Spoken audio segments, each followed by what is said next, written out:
Boa noite, telespectadores do Novo Canal. Bem-vindos ao programa Notas do Interior com o nosso convidado residente, Dr. Bruno Rocha. Hoje também com uma convidada, a doutora Liliana Ferreira, advogada com prática profissional no Conselho de Sinfãs, que nos irá também abordar, irá também falar-nos um pouco da sua experiência, não só no Conselho de Sinfãs, mas sei, pelas informações que me foram facultadas, também conhecerá a prática nos grandes centros, irá falar um pouco dessa sua experiência. Doutor Bruno Rocha, começaríamos este nosso Notas do Interior com uma questão que tem de alguma forma, que nos últimos dias dominou e continua de alguma forma a ser escapulizada, que tem a ver com as eleições presidenciais que decorreram no último domingo. Há uma questão que se impõe aqui, doutor. Que leitura é que faz destas eleições presidenciais? De alguma forma, as sondagens que foram sendo feitas, as várias, davam a vitória ao atual presidente reeleito Marcelo Rebelo de Sousa, isso confirmou-se. Há analistas que indicam aqui, isto são dados que eu estou a introduzir, doutor, e que depois também gostaria de ouvir sobre isto. Há analistas que também indicam que um dos vencedores da noite terá sido o candidato apoiado pelo partido Chega, o André Ventura. Que leitura é que lhe apraz fazer sobre os resultados das últimas presidenciais? Ora, boa noite a todos. Efetivamente começaríamos por aí hoje no programa de hoje. A primeira nota relativamente às presidenciais vai para a organização. E nós falávamos, Miguel, aqui no último programa, que aquilo que nós não tínhamos do nosso Ministro da Administração Interna era garantias que as coisas corressem bem. E, efetivamente, os nossos receios se confirmaram em duas fases. No primeiro domingo, onde houve votações, onde as filas eram intermináveis, e mesmo no segundo, as coisas também não correram bem, com filas enormes. Obviamente que no segundo nós não saberíamos quem é que ia votar, e por isso damos aqui o benefício da dúvida, mas no primeiro sabíamos exatamente quantas pessoas é que iam votar, e por isso era uma aritmética simples, era dividir o número de pessoas por mesas e escusávamos de ter tido aquela situação, triste situação, diria eu. Mas pior do que isso, eu acho que é uma tentativa, e queria chamar aqui a atenção para isso, uma tentativa muitas das vezes dos nossos responsáveis políticos de subestimar aquilo que é a capacidade do eleitorado e das pessoas.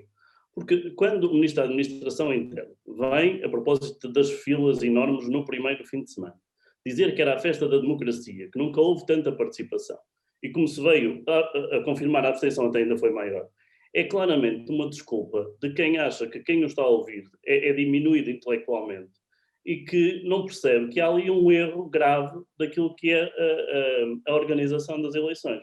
E por isso, hoje não fugimos um pouco a isto, mas a nota muito negativa para esta questão. Depois, obviamente que confirma-se aqui a vitória de Marcelo Rebelo de Sousa. Era mais do que previsível, havia aqui algumas situações que indicavam que a abstenção pudesse ser ainda maior, e por isso comprometer aqui um bocadinho este resultado que teve, mas a verdade é que foi claro que jogava num outro campeonato que não os restantes candidatos. Depois a Ana Gomes, e ao contrário daquilo que eu fui ouvindo dizer, eu acho que a Ana Gomes é uma derrota clara do Partido Socialista. Acho que colam, efetivamente, António Costa a uma vitória nestas presidenciais. Eu acho que António Costa e a sua agenda pessoal, e como Primeiro-Ministro, poderia ter tido uma vitória. O Partido Socialista teve uma derrota. E, por exemplo, relativamente a Ana Gomes... Porquê é que diz isso, doutor? A estrutura partidária do Partido Socialista apoiou claramente a Ana Gomes. E a verdade é que teve 100 votos a mais do que André Ventura, que não teve ninguém a fazer campanha por ele, nem nenhuma pessoa sonante, digamos assim, do Conselho, por exemplo, e é esse o exemplo que refiro, a dar a cara por André Ventura, e a verdade é que consegue quase a mesma votação de Ana Gomes. E relativamente a André Ventura, obviamente que é um dos grandes vencedores, não é? Com 500, quase meio milhão de votos, é claramente um dos grandes vencedores da noite. E a sua estratégia acabou por funcionar. Mas, Miguel, queria dar aqui uma nota relativamente a isto. Eu acho que é importante porque, no pouco tempo que fui passando nas redes sociais, vi umas clivagens enormes entre aquilo que eram os defensores e os contras de André Ventura. Eu penso que não há necessidade de extremar nada disto. Eu penso que é importante é que todos os agentes políticos repensem um pouco a sua atuação. E depois, como eu, obviamente eu não sou apoiante de André Ventura, mas respeito o meio milhão de pessoas que votou nele. Agora, eu pensei que é importante repensarmos o porquê deste meio milhão. E deixa-me E qual é, doutor, desculpe, contar doutor. aqui um segredo, Miguel, só um pouco só para contar este segredo. Sim, faz favor, faz favor. Para dizer aqui uma nota, que na noite das eleições estive reunido com jovens apartidários a delinear uma estratégia para promover a sua participação cívica e política. Eu penso que quem está tão incomodado e não concorda, e eu sou uma das pessoas que não concordo, não incomoda, mas não concordo, com tanta gente a votar no André Ventura, sobretudo pelas ideias que ele defende, temos que dar um passo em frente e temos que fazer entender às pessoas, a este meio milhão, que talvez numa atitude mais moderada, mais concertada, com base naqueles valores que nós tradicionalmente estamos habituados da sociedade, que são defendidos por outros partidos. Agora, os partidos têm que se reorganizar, esta é uma verdade, e têm, por outro lado, de mostrar às pessoas aquilo que são capazes de fazer. Porque falou-se muito do Chega e acho que acabou por se falar muito pouco, neste caso do Chega, do André Ventura, porque era ele o candidato, e falou-se muito pouco naquilo que é a taxa de abstenção. E isto é que é o problema. Miguel, mas sabes quando é que vamos voltar a falar nesta questão da abstenção? Nas próximas eleições, porque até lá muito pouco se vai fazer neste aspecto. E por isso deixo aqui a minha palavra relativamente aos outros candidatos, obviamente que uns mais, outros menos, mas acabaram por ser, digamos que, lutas menores neste campeonato, digamos que assim a 3, que foi disputado. Doutor, deixe-me só introduzir aqui uma questão que acabou agora de abordar, a questão da abstenção. Efetivamente, relativamente, ela ultrapassou, digamos, os 60%. Foi menor do que nas últimas presidenciais de 2016, mas digamos que os valores estão ainda aquém daquilo que seria expectável. Aquém daquilo que seria esperado. Eu considero preocupante. Eu já disse isto neste programa e volto a dizer. Acho que todos os políticos deviam ler um livro de Saramago, que é o ensaio sobre a lucidez, e perceber que se nós não credibilizarmos as instituições públicas, se nós não formos capazes de ter uma postura diferente daquilo que temos tido nos últimos anos, a classe política, obviamente que as pessoas se vão afastar cada vez mais. Nesta altura estamos com a abstenção. Vão surgindo partidos mais radicais, que são contra o sistema.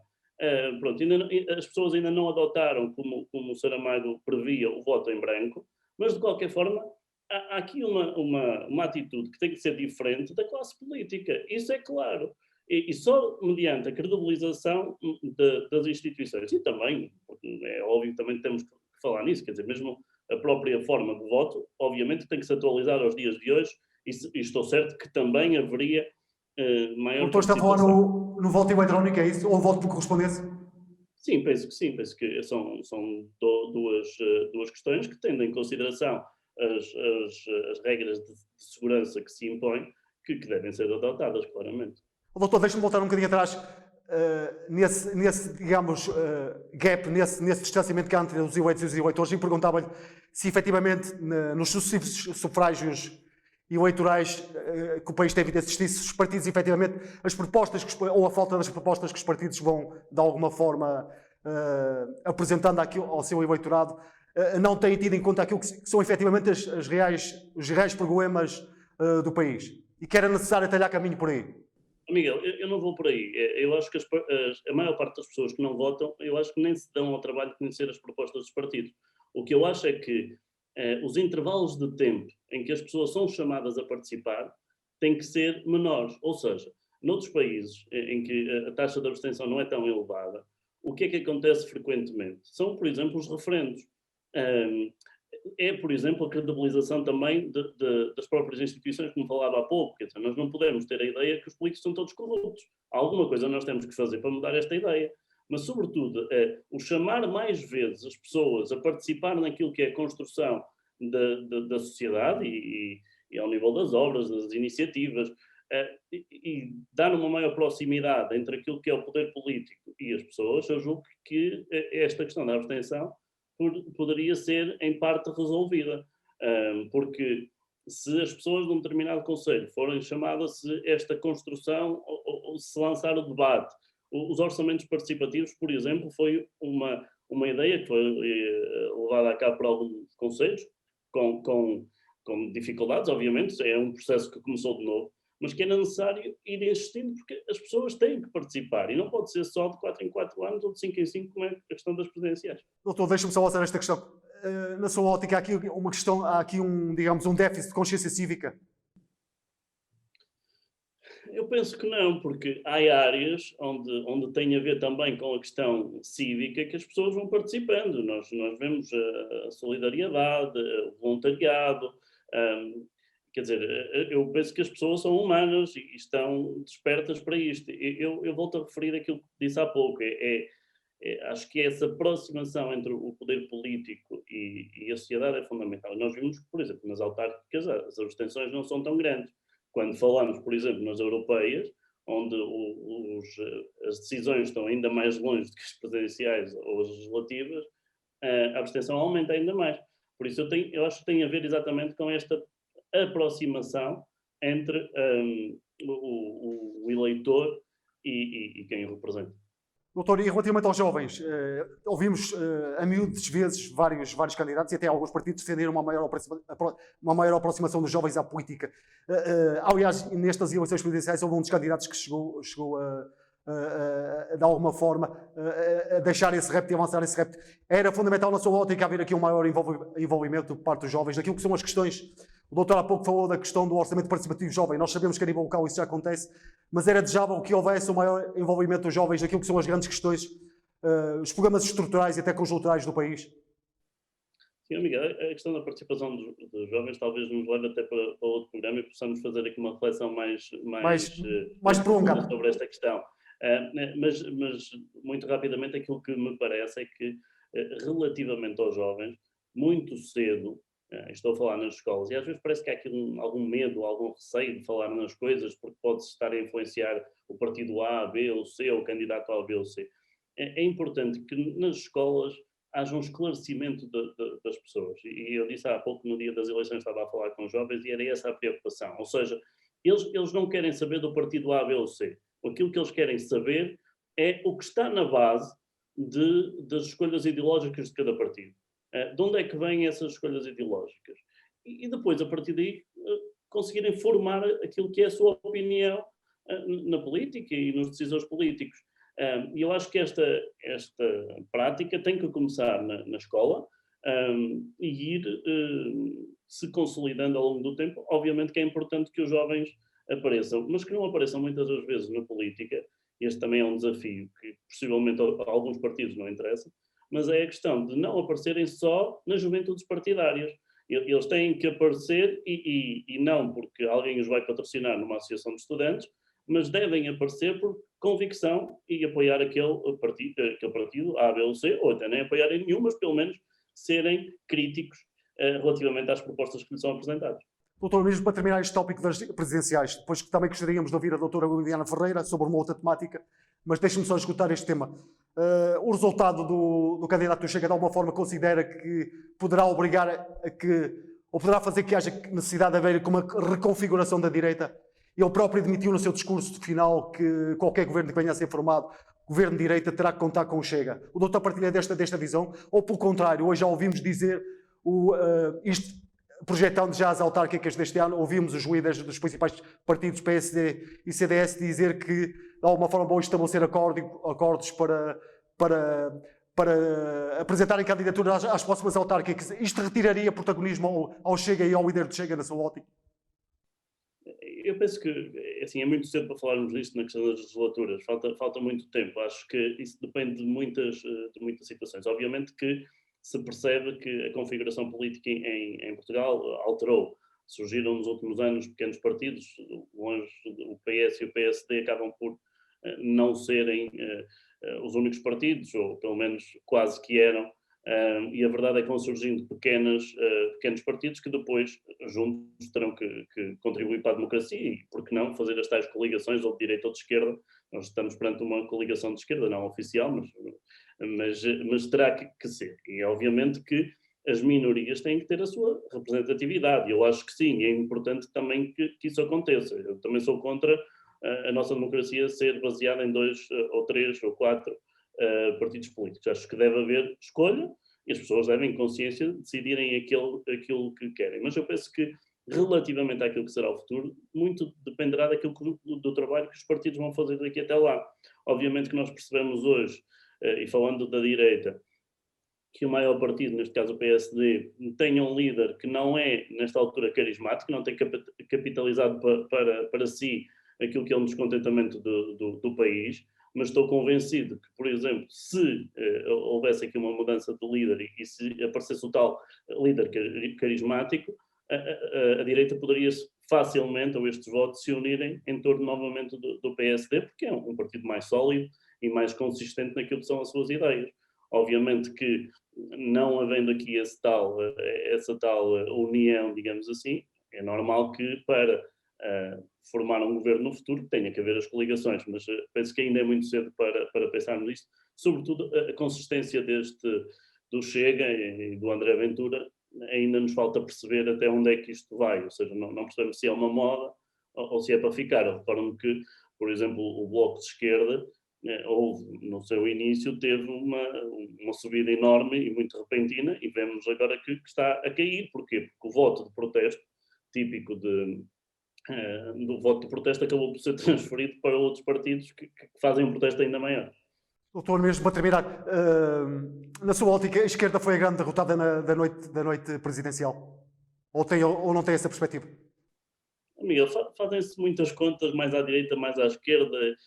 Eu penso que estas eleições são de uma pessoa. Obviamente que nós percebemos aqui, com algumas movimentações, que há partidos mais ou menos empenhados, há pessoas mais ou menos empenhadas que apoiaram um candidato ou outro. Agora, eu não acho que se deva tirar ilações de partidárias destas eleições. Por muito, obviamente que a gente percebe que há muitos canais televisivos, e alguns até só de notícias, e que têm que encher o espaço com alguma coisa, e os comentadores, e nós aqui também estamos a comentar, e cada um é livre de fazer.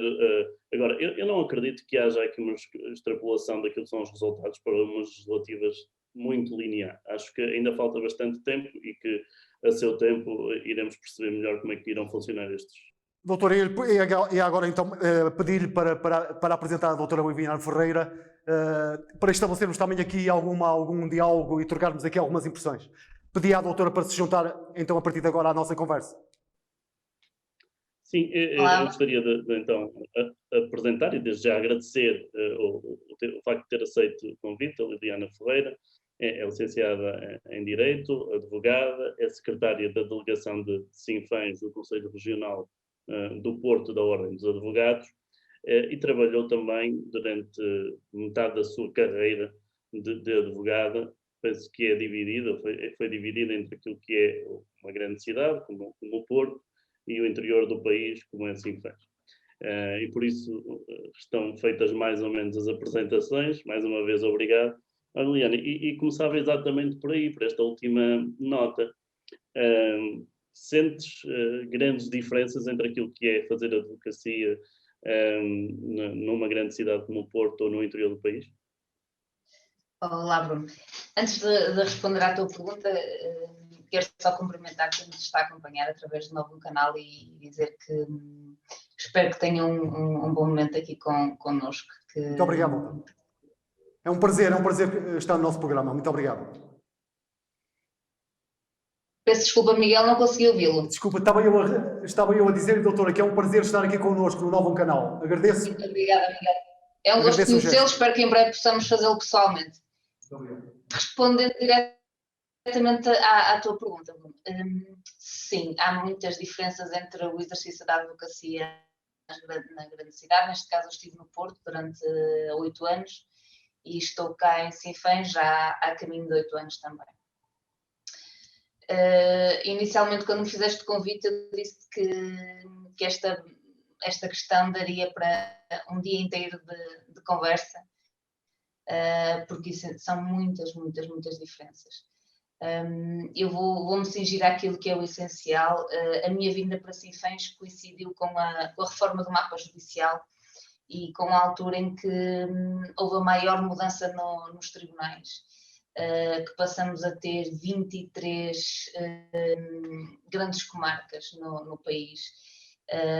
e que as grandes secções passaram a ser nos meios maiores e os grandes prejudicados foram os meios no interior. À data que se lançou a reforma judicial, isto seria um benefício para todos os cidadãos, porque aquilo que supostamente seria uma vantagem nós irmos a um tribunal de família e menores, fazermos um divórcio, fazermos uma regulação do poder paternal, um inventário, uma partilha, seria efetivamente fácil para quem reside na cidade, para quem tem transportes públicos, para quem consegue fazer 40, 50 quilómetros em 15 minutos. Não é para quem reside em Sinfãs e tem que se deslocar a Viseu ou a Lamego e não tem transportes públicos para fazer. Doutora, não sei se me está a ouvir. Está-me a ouvir, doutora?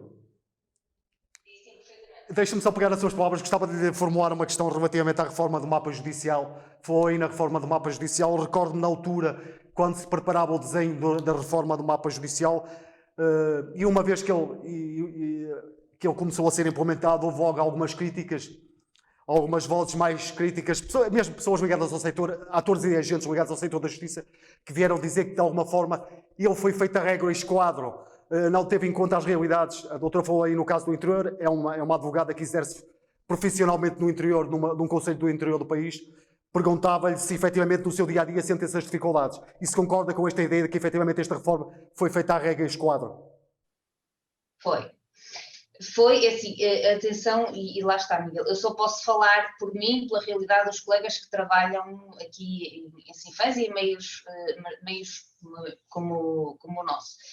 Mas também lhe posso dizer que em maio de 2015 deslocou-se cá a nossa bastonária, à altura a doutora Helena Fraga, e teve uma conversa muito curiosa connosco. Ela prestou declarações a um jornal, não me recordo qual foi o jornal, mas as declarações dela eram no seguinte sentido: os políticos em Lisboa conheceriam muito bem as praias de Cascais e conheceriam a distância de Lisboa a Cascais, contudo não saberiam a distância de Lamego a Sinfãs e logicamente de Sinfãs a Lamego. Para eles, lá está, os 50 quilómetros seriam feitos do mesmo modo. E lá está, a régua e o esquadro não tiveram em conta a interioridade e as dificuldades que nós temos cá. Doutora, mas deixa-me pegar nessas palavras. Esse é, sem dúvida, um dos grandes problemas, muitas das vezes, das decisões tomadas em Lisboa, não é? Eu recordo-me também, a propósito do nosso concelho, quando foi a fusão de freguesias. Obviamente que se percebe e se arranja um critério para fundir, mas, por exemplo, fundiram-se 4 em Sinfãs, que distam muito umas das outras, com uma população mais envelhecida, onde muitas das vezes a questão de aceder à junta de freguesia não foi assim tão fácil.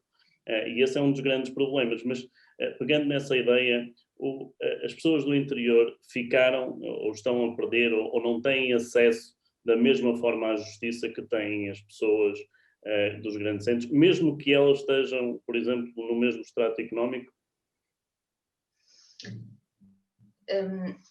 É uma pergunta difícil de responder, é uma pergunta difícil, mas posso dizer que, logicamente, as pessoas pensam, uma pessoa que não tenha carro, por exemplo, pensa se vale a pena intentar uma ação que correrá termos em Lamego ou em Viseu.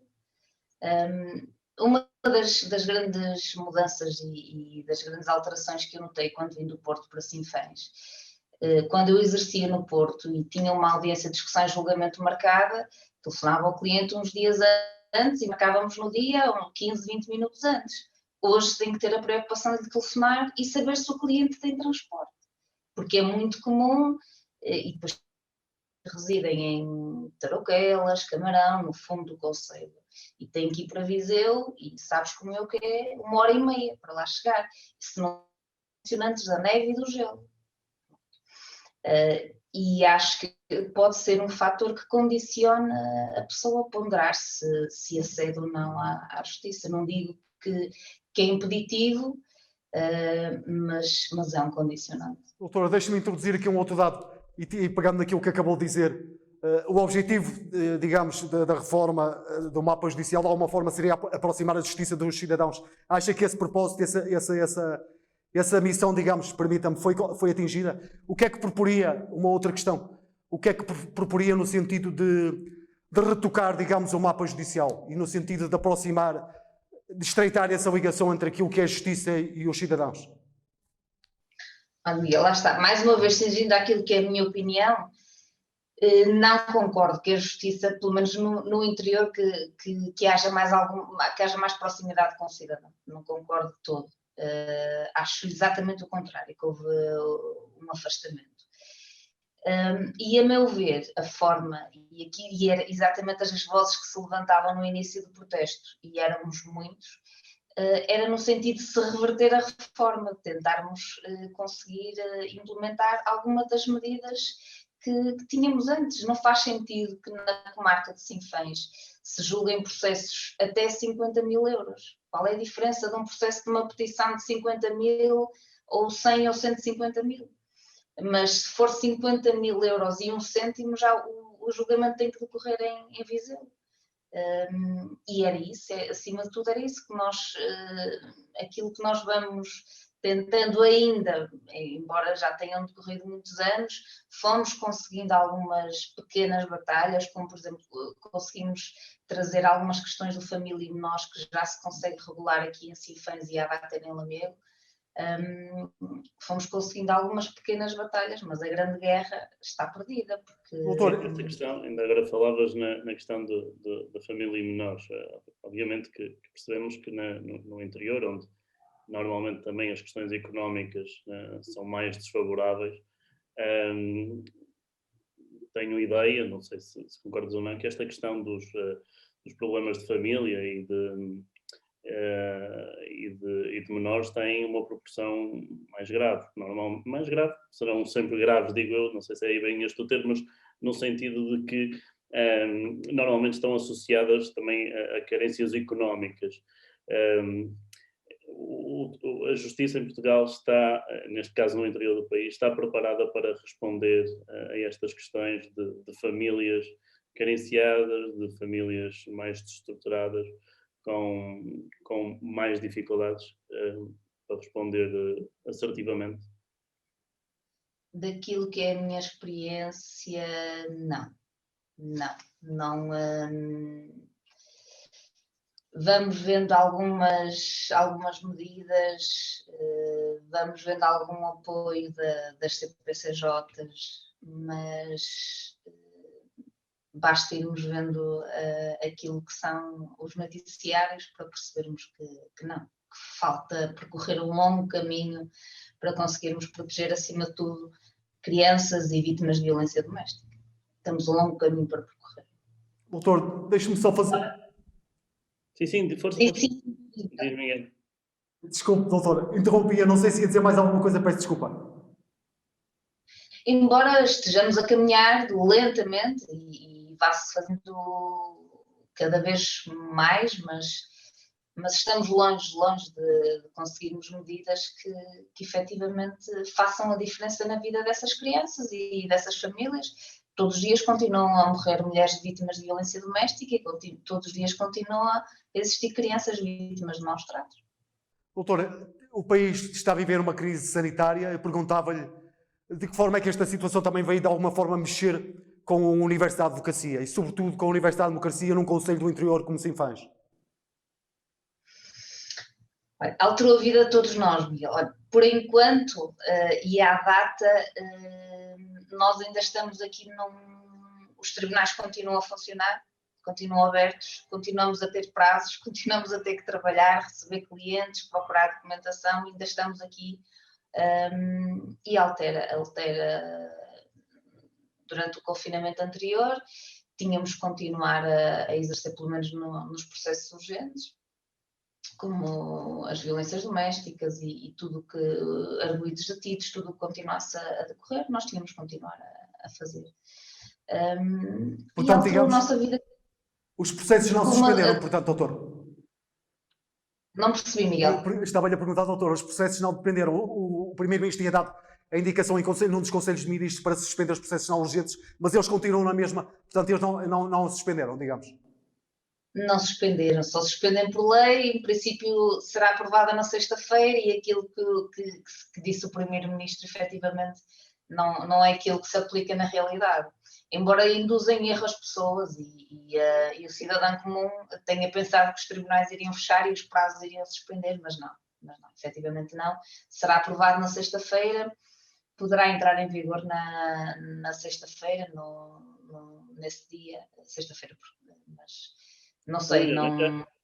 Aqui uma questão também que levantar. Tenho a ideia, mais uma vez, não sei se estarei correto, que o trabalho na advocacia nos grandes centros está normalmente associado a escritórios de advogados, com vários colegas teus a trabalharem em conjunto. E também tenho a ideia que no interior do país esse trabalho acaba por ser mais solitário, no sentido de que o advogado é capaz de abranger aqui vários temas no exercício das suas funções e de resto trabalhará mais sozinho. Nesta questão também do desempenho da profissão de advogado, também sei que há aqui alguma concorrência, entre aspas, desleal, ou seja, pequenas coisas que muitas das vezes deveriam ser tratadas por advogados são tratados pelo amigo que sabe escrever umas cartas e até dá um jeito naquilo. E outra questão tem a ver com as questões laborais dos próprios advogados, que há muito tempo que é uma reivindicação. Esta também é uma dificuldade acrescida para os profissionais da tua área que estão no interior do país? Há uma série de questões, deixa-me tentar ver se consigo responder a todas. Efetivamente, nos grandes centros começa a existir cada vez mais a tendência para o exercício da advocacia, quer em sociedades, quer colegas que se tentam agrupar no escritório. Em escritórios, partilhando despesas e o mesmo espaço. Nós temos nos grandes meios sociedades que chegam a ter 300 advogados a trabalhar em conjunto. Eu venho de um escritório em que éramos 7, 8, 10, à volta disso, dependendo da altura. Nos meios pequenos também há alguns advogados que trabalham em conjunto, mas a tendência é a prática do exercício individual.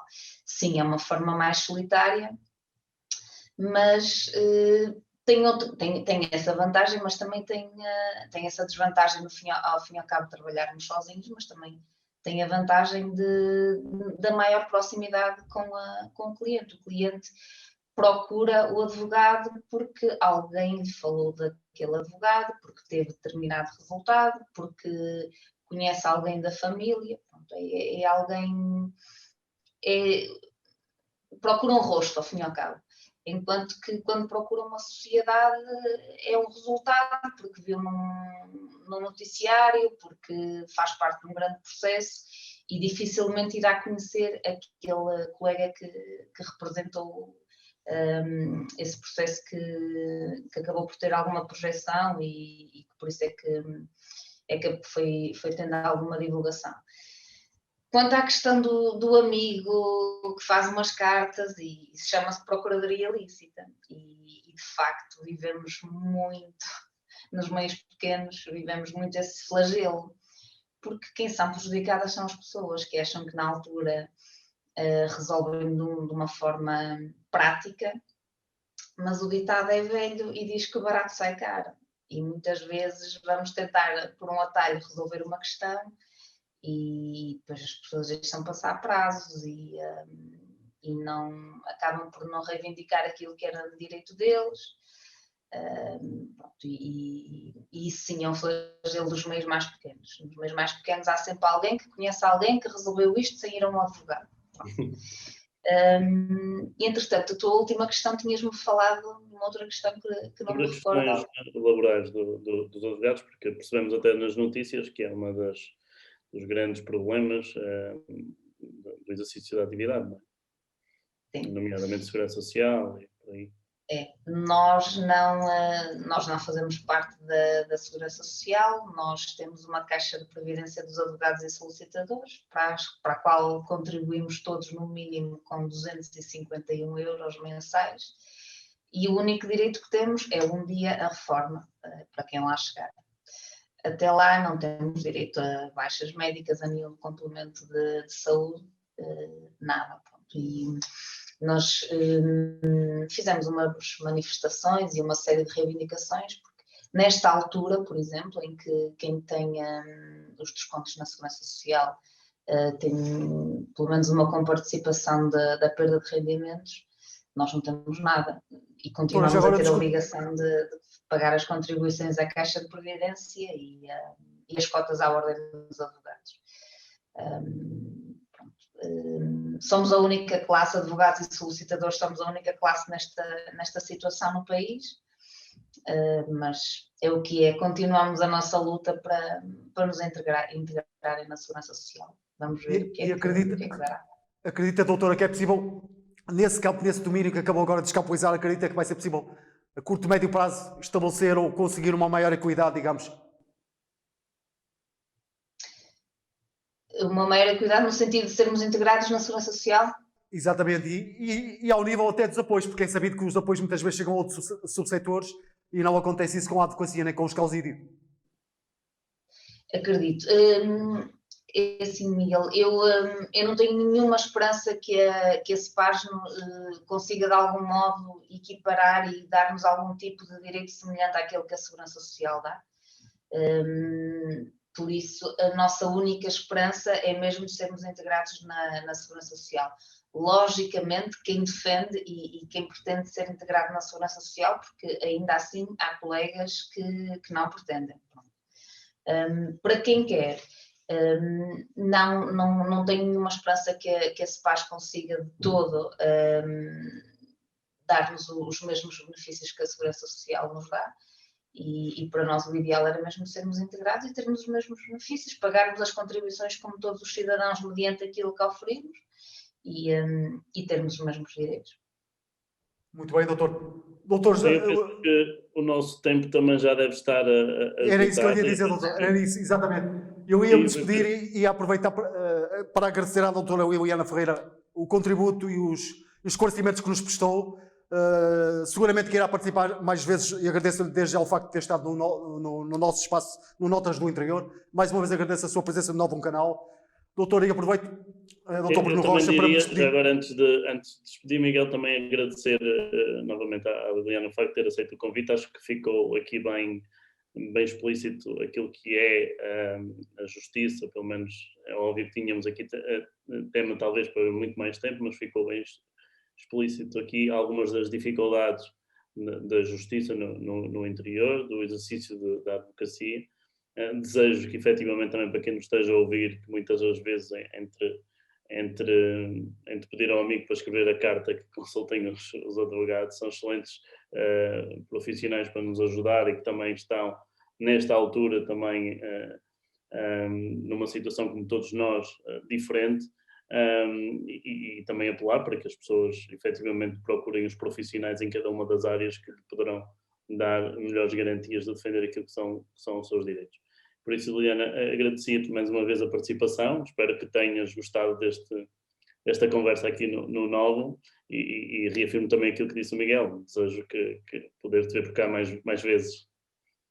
Eu agradeço mais uma vez a ambos. Muito obrigado. Muito obrigado. Aproveito para me despedir dos telespectadores.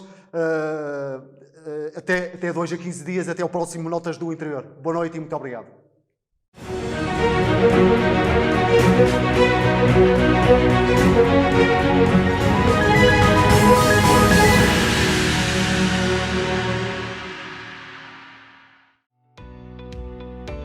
Novo Canal. Sempre Novão, sempre seu.